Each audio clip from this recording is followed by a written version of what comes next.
Hello, hello, hello. Welcome back to the Sewing Room with Garner. And today's tutorial, I'm going to be showing you how I make this tied back face mask. So this face mask, the great part is you can literally just put it on right over your head, cover your nose, snug it up with your glasses, and your glasses do not fog up, which is great for me because I wear glasses a lot.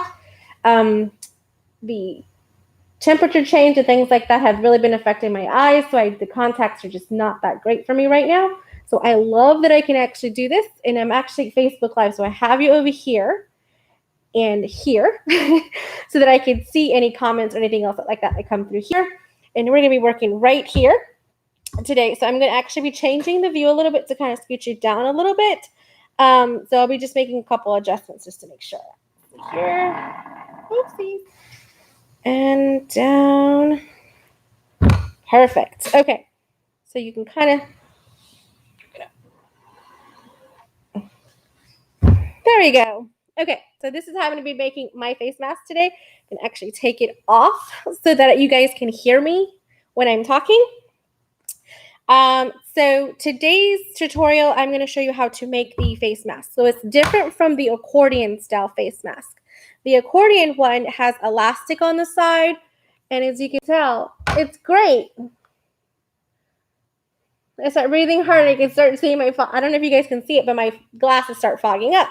So it's not that great for people who wear glasses. And sometimes I also have this gappage here. So if it doesn't quite come all the way across, and it kind of mumbles you a little bit. So this is a great technique. I know there's a lot of videos out there on how to make different type of face masks. But this is just my style and my take on how I have made this face mask here. So it's got some darts in it. It's got a channel. It's got channels here to put in the side pieces here, so it's nice and stretchy.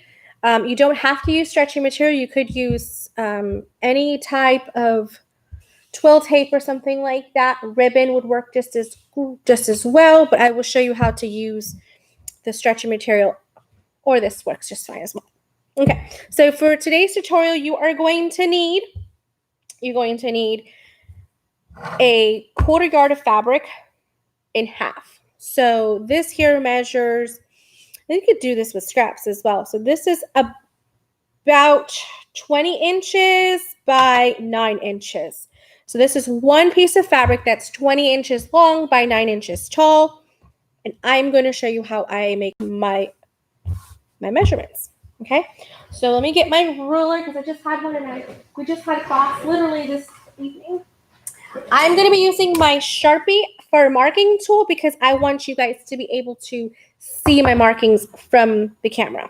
Okay, so here's what I'm going to do. I'm going to mark over from my folded edge. So I'm going to put my folded edge on my left, folded it in half. So see, this is the opening, folded in half. Okay, and I'm going to mark over from the edge 8 inches. So over 8 inches. Let's see here.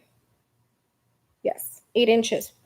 I'm going to do 8.5 inches just because the last one I made was a little short on my size. So over, coming over 8.5 inches, 8.5 inches. I'm doing this from the left over several times. So I have these little marks here that I can then connect my dots and really make that line show up there. So I have, that's my line right there. Okay. So I'm going to go ahead and take that, and then we're going to cut that off. I'm leaving my 9-inch length just as it is. I'm over from the fold over 8 inches. It might seem like it's a little short, but we're going to be making a casing for the sides. So we're going to go ahead and take this scissors, and if you want to pin it down a little bit before you start cutting, you can, so it doesn't kind of start slipping on you. You can do that. Don't get rid of this. We're going to need this, so just put that aside for right now. You're going to need your iron later too. So here I'm going to go ahead and fold. I'm going to go ahead and cut at the fold so that I'm making it into two separate pieces. So now I have 2 separate pieces that measure 8.5 by 9 inches. Okay, I'm going to take one piece, set it aside. I'm going to work with this piece here. So this piece here, I'm going to fold in half. Make a nice crease. And for the chin here, for my chin, I like to come in about 2.5 inches. So I'm going to measure down from the top edge. It doesn't matter which edge at this point. From my top edge, I like to measure 2 inches and make a dot right there, dot. And then I like to come in 3/4 of an inch there. And I'm going to connect that line. I'm going to connect those dots to connect a line. So you can see that. So I went down 2 inches. I went over at the very top here by 1/4 of an inch. Okay, so that's how that looks like. So down.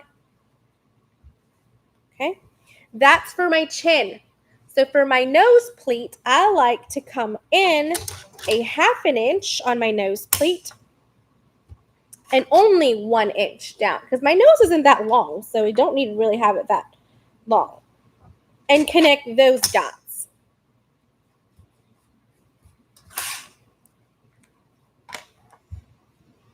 So now you can see that. Right up here is my nose dart. Down here is my chin dart on the fold. Very important, you have it on the fold. Now I'm going to do the same thing on my other piece of fabric. Again, fold it lengthwise. And I'm just double check to make sure I didn't fold it the other way because it looks very close to being the same. So I don't want to come this way. It looks very close to it. See how it kind of looks like that? But if it's a little shorter, I want the length of it. So I want it to go long way. So you're folding it so that you continue to have your 9 inches in length and you're folding it in half at the 8.5. Okay, so you should have, after this is folded, this is 4.25 inches, just to make sure you're doing the right side. Do the same thing on this side. Mark out your nose and your chin dart.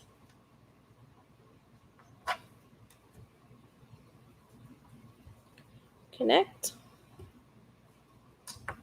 Okay. 2 inches there. 3/4 of an inch there. And connect. Perfect. So now that I've done that, I'm going to sew now. So I'm going to go ahead and go to my sewing machine. Bring it on over. Turn it on. And I'm going to sew at those lines. So if you need to pin here just to make sure nothing shifts, you can. Just to make sure everything kind of stays in place. You can do that. I'm going to sew right on there and you're going to sew off. Okay? So I'm going to put mine like this. My stitch length is at about a 3 right now. Back stitch at the very beginning and then run off. Lift up your needle and pull it off. You don't want to back stitch there because you'll get a knot. So just like you do in garment sewing, you're going to take your end threads there, you're going to pick them up and tie them off. It's not going to have a lot of wear and tear like if you had darts in pants or something like that. So you don't have to worry about that coming completely loose. But you do want to secure it just a little bit and just snip your threads. Okay, that one's done. Now I'm going to come in this direction. So because I want to come from this direction, I'm going to turn my piece around and I can see from my side where it's coming from. So I'm just going to make my lines and my dots match. So I'm just going to go from dot to dot. Because I want my fabric off to the left.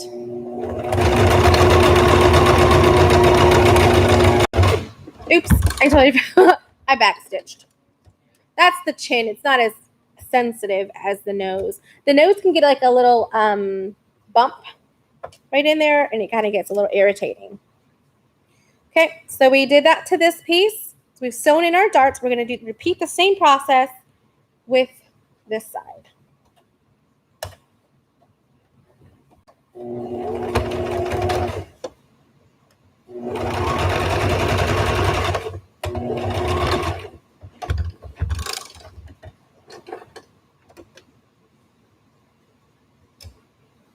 Okay. Repeat that process right here. But remember, with the nose dart, I am not back stitching at the end because I don't want that knot to be right on my nose. And I literally stitched to the very, very end, and then I came off.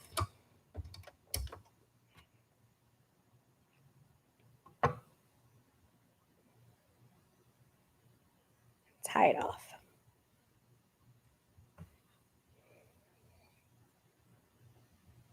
Good. Perfect. I like using my cutter there. A lot of people are like, what is that for? Cut threads. Pretty. Okay, so now it looks like this. Just like that. Now you're going to take it and you're going to press your darts going in different directions. So on this one, I'm going to turn one way, both one direction, the other one the other direction. So it's like you just want it to kind of nest to each other.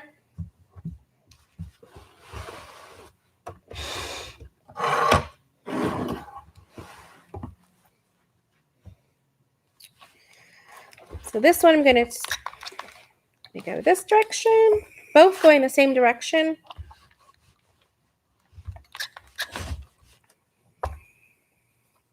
Just press it nice and flat. So if I pressed this one here, so I'm putting what I'm doing, you guys can't really see me. So what I'm doing is this one I pressed going towards the left. This one I'm going to press towards the right. I'm having them oriented the same direction.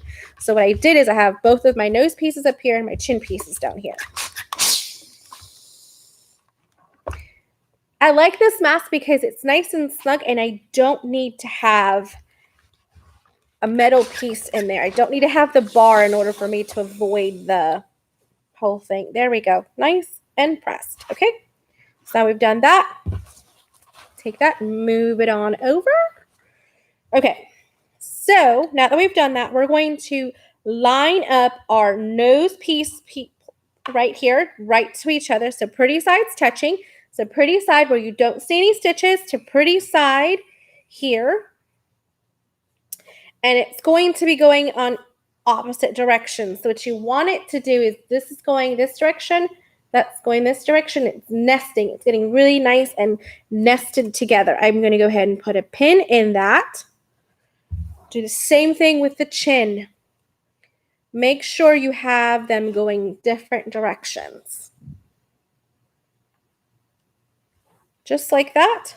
And you're going to notice that it's already starting to kind of cup. Let's say you can kind of see where it's starting to almost like a cup. It's starting to do that. So now what I'm going to do is I'm going to sew down this edge and this edge. I'm not sewing my side seams right now. I'm doing the top and the bottom. Top and bottom. That's a good book. I read that to my son's kindergarten class a few years ago. When you come here to where the dart is, if you want to make sure that it's laying flat, if you have to lift, you press your foot with your needle down and just kind of make sure it stays down in there. Take your pin out as you move along. I didn't catch it. Just throw it in that direction. It's okay. So right here, once you get past that, you kind of have to kind of shift it just a tiny bit.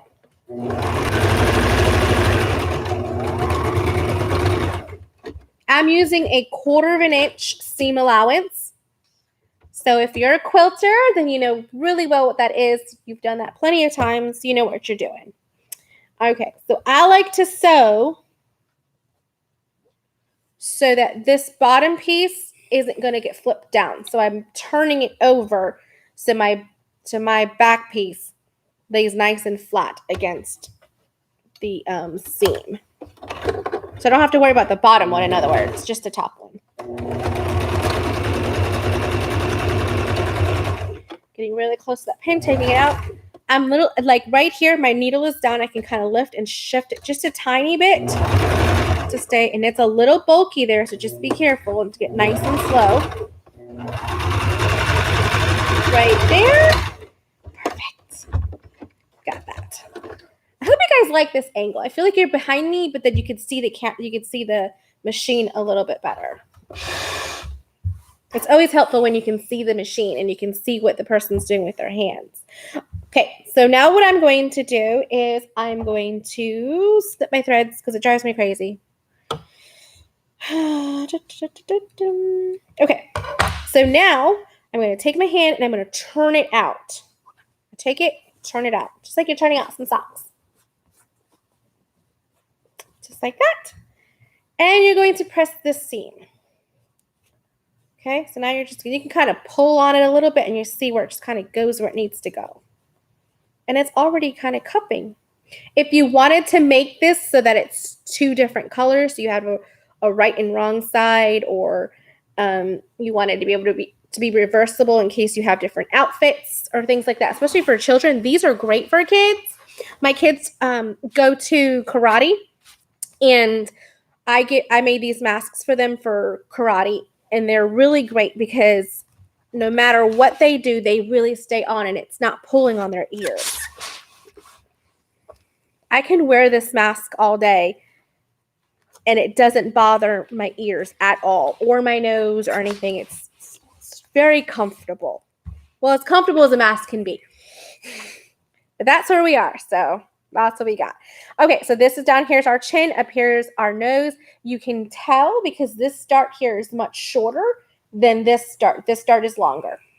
Okay, take that and move it on over again. Okay. So now that's nice and done. Beautiful, great.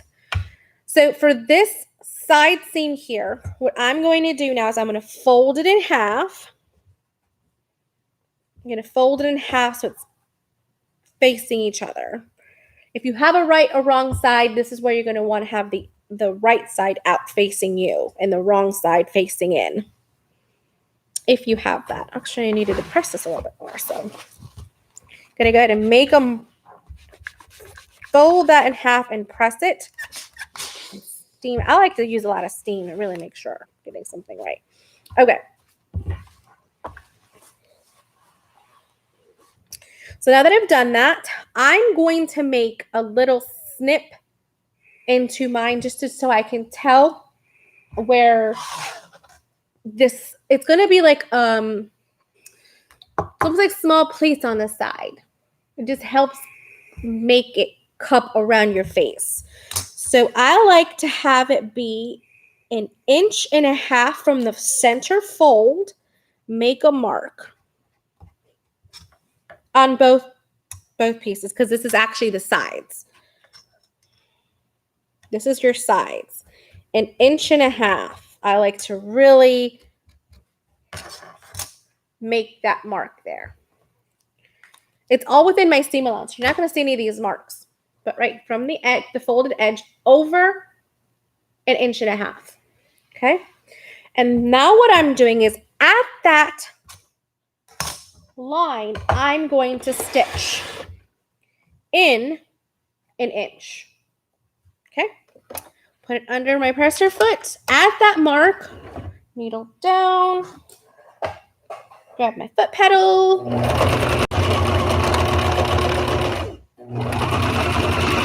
About 1 inch.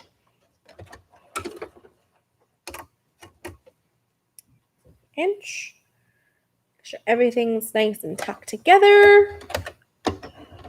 I like to backstitch a lot. Take that there. Hi there. Okay, so now we've done that.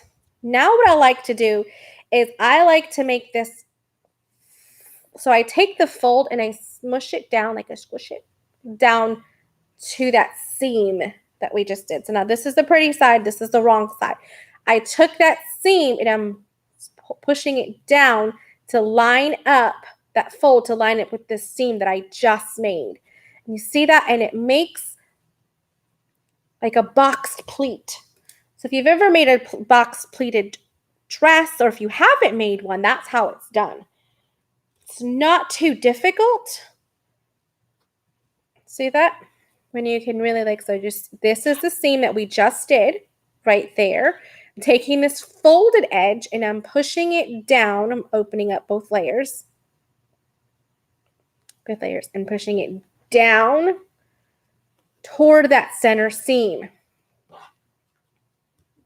If you're making this out of a fabric that's like an athletic wear fabric where it's kind of breathable and stretchy, you don't necessarily need to do double layer unless you just prefer double layered, because a lot of times those synthetic fibers, you can't really breathe that well through them. So it's more difficult when you double it up. So this is a cotton for me. This is 100% cotton. So now I've gotten that. So that's what you're going to look like on one side. Like when I pull it shut, you're going to see there's going to be like a bar across there. That's what's going to act as like the puffiness that kind of comes away from your face. It boxes out away from your face enough so that you can breathe without it actually being right against your lips. So right there is where we're going to sew now. Right there, we're just going to base that down because we're going to reinforce it again when we do our side tabs. Okay? Like this.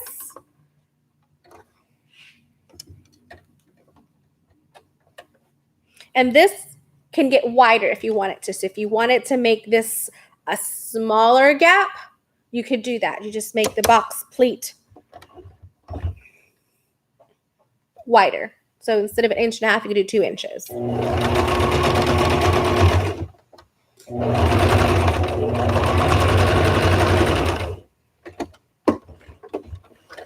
I'm not back stitching at the beginning at the end here because this is a basting stitch. So even though I didn't change my stitch length, it's still just to hold everything down.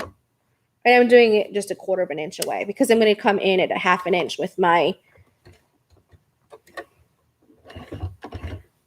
my side casing panels.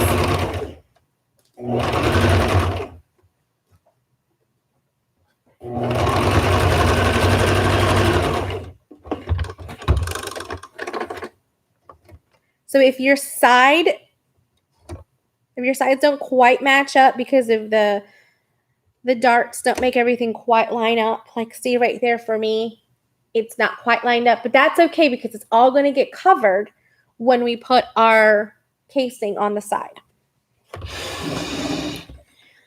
Okay, so now we've got, looks almost like a bow tie almost, but that's the face mask. That's the essence of it. You can see it kind of curves. Just laying flat, it kind of bows out. See, it bows out. Imagine that on your face. It just kind of comes out. Okay, so that's that right there. And now I'm going to take my side pieces and we're going to make our casings. Okay, so with the casing, this measures, I think, 2 inches. 2 3/4. I was off by 3/4. So it's 2 3/4 inches wide by 9 inches long because this is the length that we had. Yeah, 9 inches long. Okay. But what we're going to do is we're going to measure our distance, not there. Our distance on our side panel here should be about 5 1/4. So this is 5 1/4 inches here. We're going to measure here 5 1/4 and then we're going to fold it in. Okay. So we're going to measure 5 1/4. Actually, that's the best thing because I don't want it being too bulky at the top either. So I'm going to measure from that 1/2 inch. I'm going to measure the 5 1/4. And then from 5 1/4, I'm going to measure down another 1/2 inch. Then I'm going to cut it at that. I'm going to go right across. I'm going to cut it. Right there. So see that I measured 1/2 inch down because I'm going to fold it in by 1/2 inch. Okay. And then down here, I'm going to cut so that's where my 5 1/4 is. So that's where I'm going to fold this cut line up to here when I cut it. I'm just going to put these on top of each other so that way I'm not having to measure twice.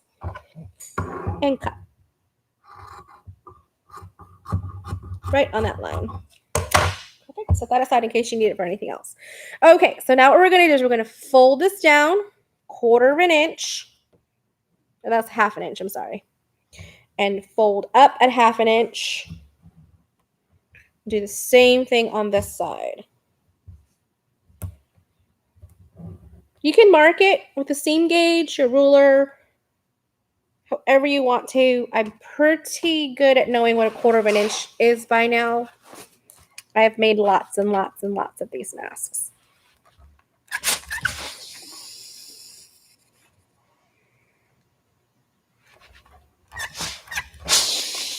Okay. Good, you can see me. I like to check right here on my camera just to make sure that you guys can see me on screen. Perfect. Get it nice and steamed. Make it nice and flat, the rest of it. Steam can burn, be careful. Okay, we'll drink a little bit of my coffee.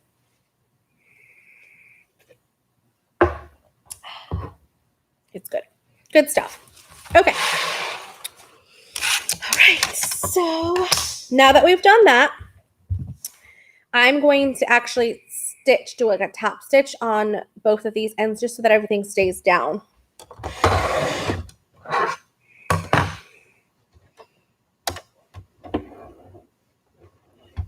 Gonna lengthen it to about 3.5 for the top stitch. So if your fabric ever like scrunches up on you like that and you're like, why does it do that? It's just because I was lazy and I didn't put my thread behind my toe, in between my toe, and pushed it to the back. That's all. It's no big deal. But that's why it happens. To show you what that means, so it's kind of like really scraggly there. I just pulled it all toward the back, and then it's not going to do it.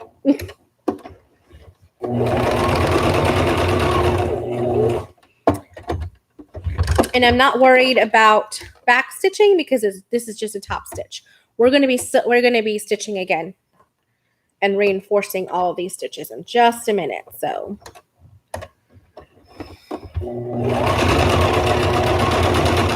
I wanted to do this tutorial out in the studio today because I wanted you to see that you can do this on a domestic machine. This is a very good machine. It's a Brother XR3774.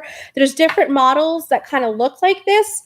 It may have a different model number because they change the face sometimes and they change the dials and stuff, but it's the same machine essentially. And I buy mine on Amazon from Brother. I buy it from the Brother people themselves. Perfect. Both those pieces are matching up. Good. I'll set that aside.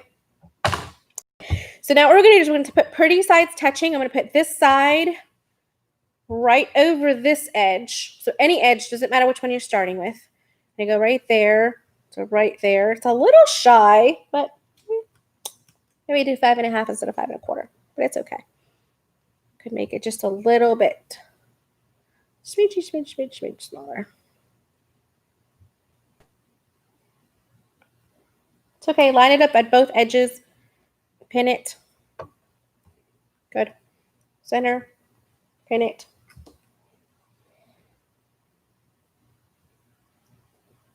Just like that. Now we're going to make this stitch here at 1/4 inch. And I'll tell you why we do that in a second. Well, we could do let's do 1/2 inch because I really want to make sure we really catch all of this and we don't have any little scragglers coming out. So do that to both sides. First, I like to pin so that I can just go ahead and sew. I don't have to worry about stopping, pinning, sewing. It's just the way I like to do it. Yeah, 1/2 inch will be great because I have my side edges that aren't quite lined up on this side that I had shown you. I want to make sure that I catch those raw edges and that you don't see any of it peeking through. Right there. I'm going to move my needle position over.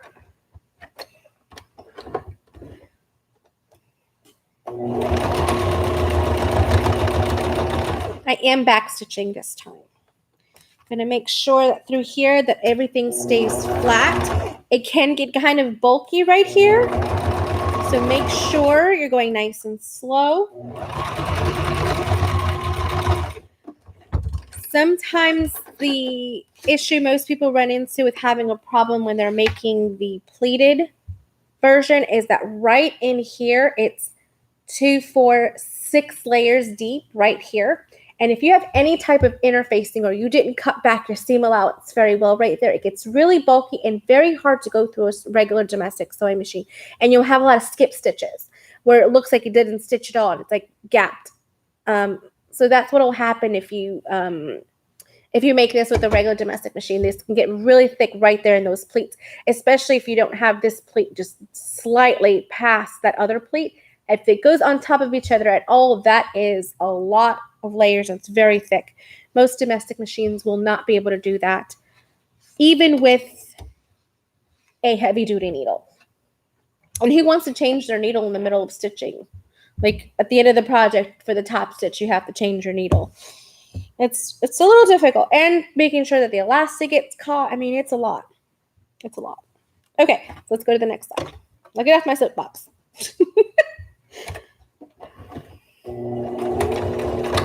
If you're making them that way, great. Keep it going. This is just a different way to do it. You still get the pleated look, kind of. And you don't have to worry about it pulling on your ears. I see that so much. I see so many people have the masks on that it pulls on their ears, and it's like this, especially when they're wearing glasses or poor ears. Like I tried to for a couple hours one time because I had forgotten one of my ones that wrapped around my head, and it hurt really bad back there. It did. Okay, so now what I'm doing is I'm making it, folding it down. That's what's going to look like right there. And now we're going to press it. Okay, we're going to press. Do a lot of pressing.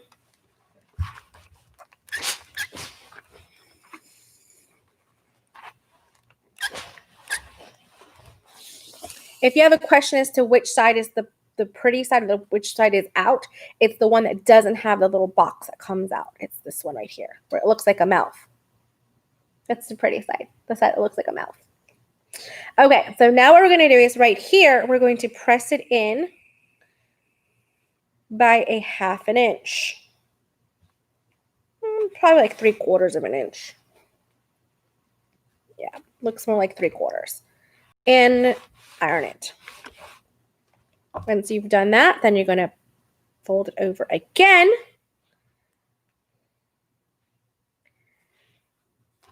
Covering the stitches we just did. See that? Just covering those stitches again. Making it look nice and neat. If you want to come back in here and trim some of this off, you can. I think I'm going to, just to reduce the amount of bulk in there and make sure it's nice and cleared for when I thread it through.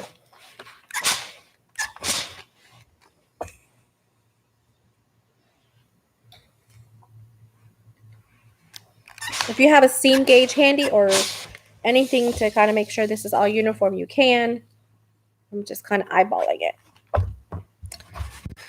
I've been doing it for a minute. Okay, so now here, if you want to trim up any of those threads, I got a couple scragglies that are driving me a little bonkers. Cut it back if you want to that first stitch line that you made. I'm not cutting through it, I'm just cutting right at it, so that makes it nice and clean. So see, I have those 2 stitch lines. I'll show you guys can see that. 2 stitch lines. And I'm cutting right above the first stitch line. Not cutting any of my stitches. Okay. Now everything's pressed.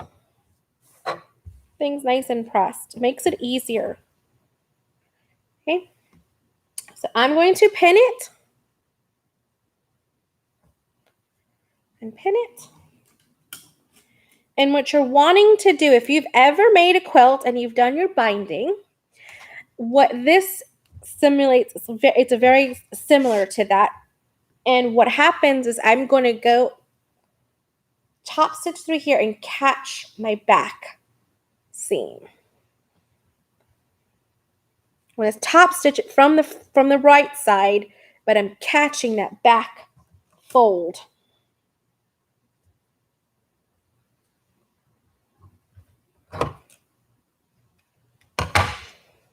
Just like that. And I'm going to top stitch right along that edge. Just the one side, not both, just right along that folded edge.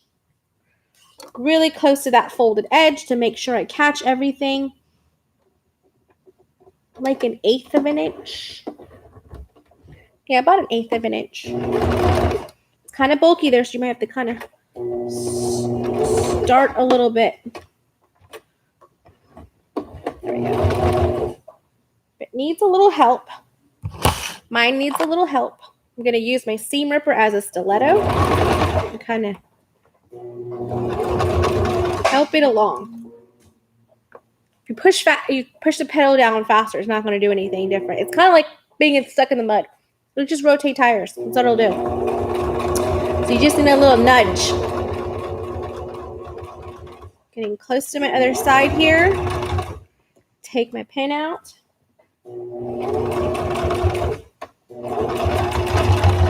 Back stitch. Take it off. Let me see if I make sure I caught both ends. Yay! So that's from the front, and then that's the back. It caught really nice in the back. So I'm going to do the same thing on this side. I think I'm going to start off just a little bit past my bump this time. Go forward. What you doing? I didn't like that. Forward. Backwards. And then I'm going to go forward again. What are you doing?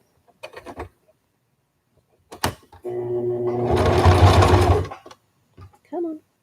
It doesn't like the bump.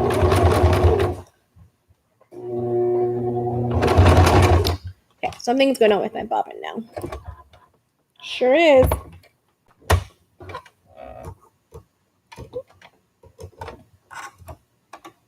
There we go. It didn't like that. It was really, really thick right there, so I didn't like that. This is kind of like what we're trying to avoid with the plated ones. Normally doesn't do that for me, though. I think it's because I'm too close to the edge. That's what it is. I'm less than 1/8 of an inch this time. That's why. Okay. Well, at least I don't have to pin that one there. It's already kind of sewn there. All right. I'm going to come in. Make sure So when that happens, you really want to make sure you clear out your channel. See, I had some extra thread in there. You really want to make sure everything is nice and clear before you start sewing again, because if not, it's just going to keep nesting up and making a hot mess. Hot mess. Okay.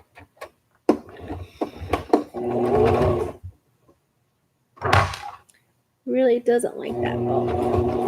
There we go. Off we go.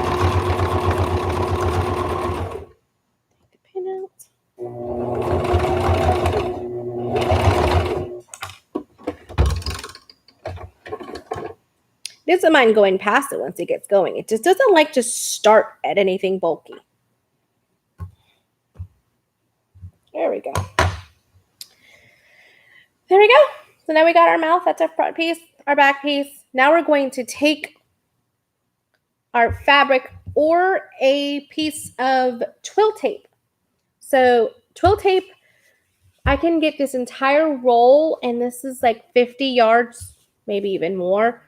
And it was like $10, $12 on Amazon. So it's great if you just want to just do a generic tie back one. I like the one with the stretchy material better myself. This can be any stretchy material. This is just some extra like Lyrica cotton mix that I had. here at the studio that I had from making like the tube style masks. So I'm just using this. And you can cut it down as well. This is pretty long. Like this is 60 inches wide. I mean, long at this point, and 1 inch wide is what I did this one to be. You can cut it down. You can cut it down at any point. So I am going to leave it this long, and then I'll end up trimming it up in a little bit. Okay, let me turn off my iron because I don't need my iron anymore. Take all of my little threads, take them away. Okay, so with this, you can leave it open like this. I like to fold it over on itself. Doop, doop, doop. It likes to roll. It wants to roll that direction. That's fine. I'm going to turn it the other direction if it wants to go act like that. No problem. And I'm going to fold that down and stitch it down. So most people ask, do I need to do a zigzag at this point? You do not need to have a zigzag stitch for this. Even though it's a stretching material, it's not going to be stretching so much. It's going to be popping stitches. It's more to just give a little give when you're wearing it and taking it on and off. Just to give an extra little give.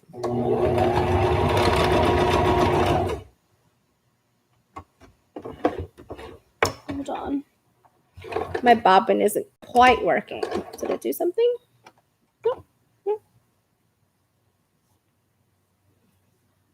Oh, I know what it probably is.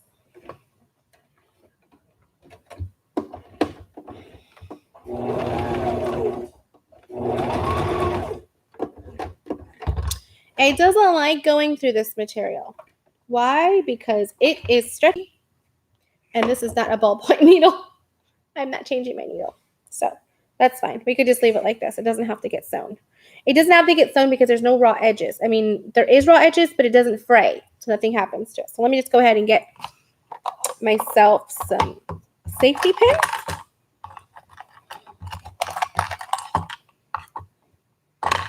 So at all of our stations here, we have like little caddies that have everything you need.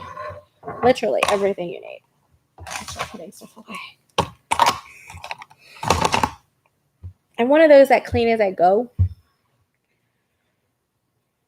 So I'm going to fold it in half, pop this in here, close it off. So here's how I like to get started. I like to tie mine at the top of my head, not at the back of my neck. So I like to start my loop from the top of the head. So I'm going to look and see which one is my nose pleat, which is this one right here. I'm going to start from this way and work my way down. Just push it right on through. If you gave yourself at least an inch there, you should be totally fine. See that? I'm going to come through, pull it a good ways, and then come up the other bottom end. So this is where the chin mark is.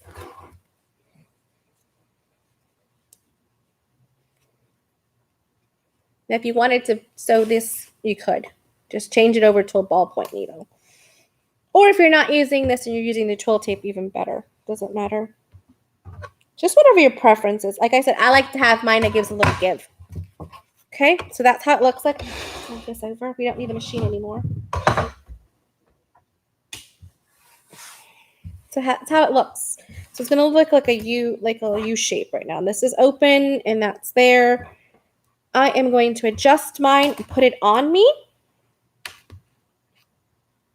Put this over my head. Tuck it and put it on. Just like that.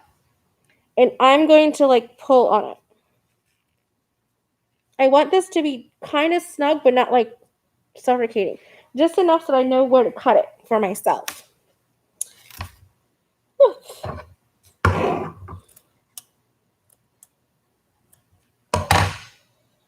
There we go. That's where I'm cutting it for me. So for me,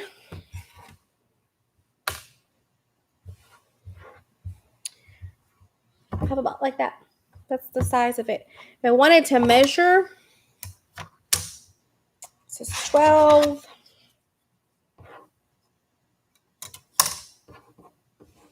12 and 10. 34 inches. some quick math for you. 34 inches approximately is what I'm using for mine.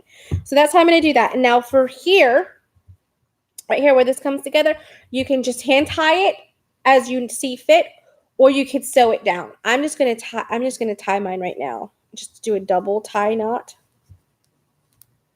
and make sure. Really want to make sure that it's nice and snug. Like I said, I like the tie. I like to have the tie on the top of my head. Okay, so I'm going to put it on, stretch it, and put it on over. Okay, I do have to lift my glasses and put it down. See? And I'm moving my mouth, and the mask isn't moving up and down because I have room away from my mouth. So it's not on my mouth, it's away from my mouth, if that makes sense. So it's away from my mouth, and it's pretty big. I mean, it's pretty big. It can get a lot longer if it needed to, a lot shorter. But what I like about it is it goes nice and under the chin, so it's nice and stuck. So for me, this size is probably a little too big for me.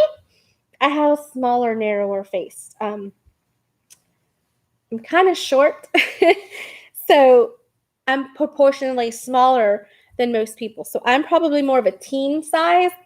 So this would be just more of an adult size one. So I would say for this mask here, for me, for a teen size, the adjustments I would make is instead of 9 inches tall, I'd make it about 8 to 7.5 to 8 inches long. And then wide, instead of the 8 inches wide, I may do 7 inches wide, just to kind of bring it in just a little bit more. But that is how you make a tied back face mask. You could add these side channels to a pleated one so that you don't have to use the elastic on the pleated style if you really enjoy the pleated style. It's the same steps. You just make yourself a channel, a casing for the elastic to go through, elastic and or tie back. So I hope you guys have enjoyed this tutorial. Don't forget to like us on Facebook, Twitter, and Instagram. It's at Garner Sewing Room. And I'm sure we're going to come back to you guys with a lot more tutorials. We have our winter workshop starting up here soon, starting November 16th. 16th, I think it is. Yeah, November 16th. We have our workshop starting up. So I'm sure I'm going to have lots of tutorials on those types of things that we're making for gift making ideas. So this is one. You can make people masks. They're needed. So you can do that, or you can donate them to hospitals and different places like that. So I hope you guys have a blessed weekend, day, night, whatever it is for you guys when you're watching this. I'll see you guys next time. Bye.